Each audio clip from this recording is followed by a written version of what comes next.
भोजन की तलाश में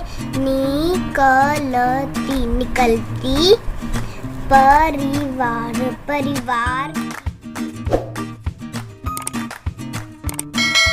बच्चा चाहे फर्स्ट क्लास में हो या सेकंड क्लास में, अगर आपके बच्चे को भी हिंदी की रीडिंग में कुछ प्रॉब्लम आ रही है तो वीडियो को एंड तक ज़रूर देखिए, क्योंकि वीडियो में मैं आज आपसे शेयर करूंगी एक सिंपल ट्रिक जिसके थ्रू आप बच्चे की रीडिंग को इम्प्रूव कर सकते हैं।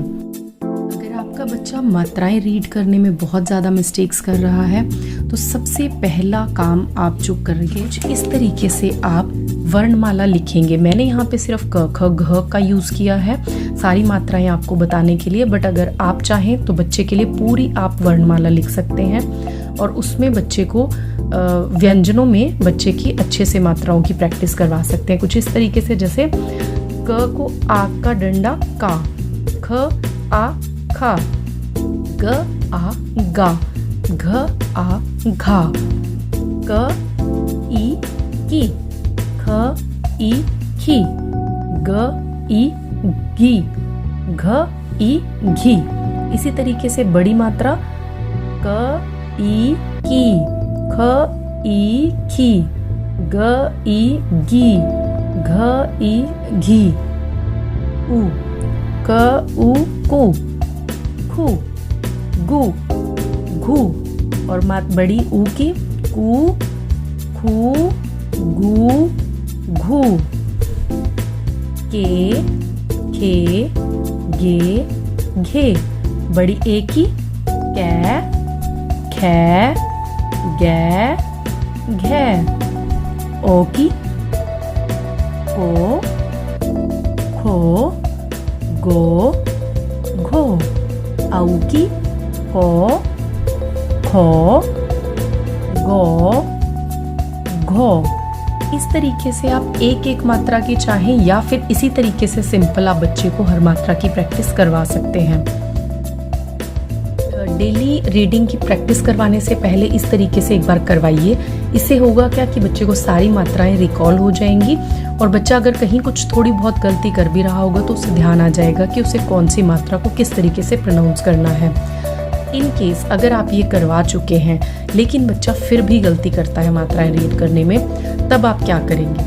आप इस तरीके से एक चार्ट रेडी करेंगे जिसमें कि आप एक साइड पे सारे स्वर लिखेंगे और दूसरी साइड पे उनसे बनने वाली मात्राएं। जैसे मैंने ये अपनी बेटी के लिए रेडी किया था, उसके रूम में लगाती हूँ। जब भी उससे रीडिंग प्रैक्टिस करवाती हूँ तो ये चार्ट उसके सामने रखती हूँ, क्योंकि मैंने ये देखा कि जब मैंने छोड़ दिया कुछ दिन बीच में तो रीडिंग में उसको, जैसे सेकेंड क्लास में हो गई है, तो काफ़ी प्रॉब्लम फेस की उसने, स्पेशली ए की मात्रा और ओ की मात्रा में। तो मैंने ये देखिए हाईलाइट भी कर रखी है ये दोनों मात्राएं इस तरीके से ब्लैक से। तो इसके लिए मैंने ये चार्ट रेडी किया और जब भी मैं बेटी से रीडिंग करवाती हूँ तो मैं बुक सामने रखती हूँ और बुक के पास ही मैं ये चार्ट उसको प्रोवाइड करवाती हूँ।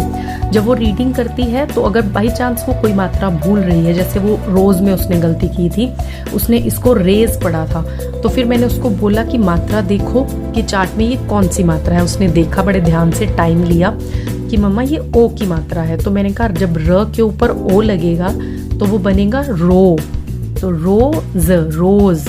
तो इस तरीके से मैं उसको करेक्ट करती चली गई और आज उसका सेकेंड वीक का लास्ट डे था। जब मैंने विदाउट चार्ट उसकी प्रैक्टिस करवाई तो उसने एक भी वर्ड के अंदर गलती नहीं की। आप यकीन करेंगे, मैं इनिशियली मैं बहुत पेशेंट होकर उसके साथ बैठती थी और उसको रीडिंग करवाती थी। कुछ गलती करती थी तो चार्ट से उसको हेल्प लेने को बोलती थी, खुद फाइंड आउट करती थी वो वर्ड। इन केस वो नहीं, बच्चा अगेन वो गलती रिपीट कर रहा है तो मैं उसकी हेल्प कर देती थी। इसी तरीके से आप करवा कर देखिए। अगर आपका बच्चा शब्दों में कुछ गलती कर रहा है मात्राओं में, तो एक चार्ट रेडी कीजिए। रीडिंग के टाइम पे ये चार्ट हेल्प के लिए उसके साथ रखिए और बच्चे को इसमें से मात्राओं को फाइंड आउट करके उस पर लगाने को बोलिए। बहुत हेल्प मिलेगी बच्चे को। मैंने इस ट्रिक के साथ बहुत इम्प्रूवमेंट देखा। इनफैक्ट बहुत अच्छे से मेरी बेटी ने सारी मात्राओं को कैच किया है और अब उसकी रीडिंग में कोई भी गलती नहीं वो कर रही है चैप्टर्स रीड करने में।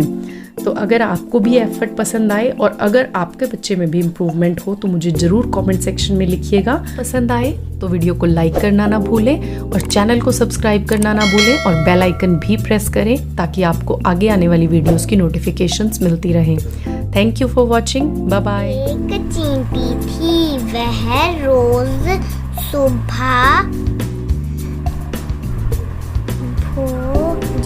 भोजन की तलाश में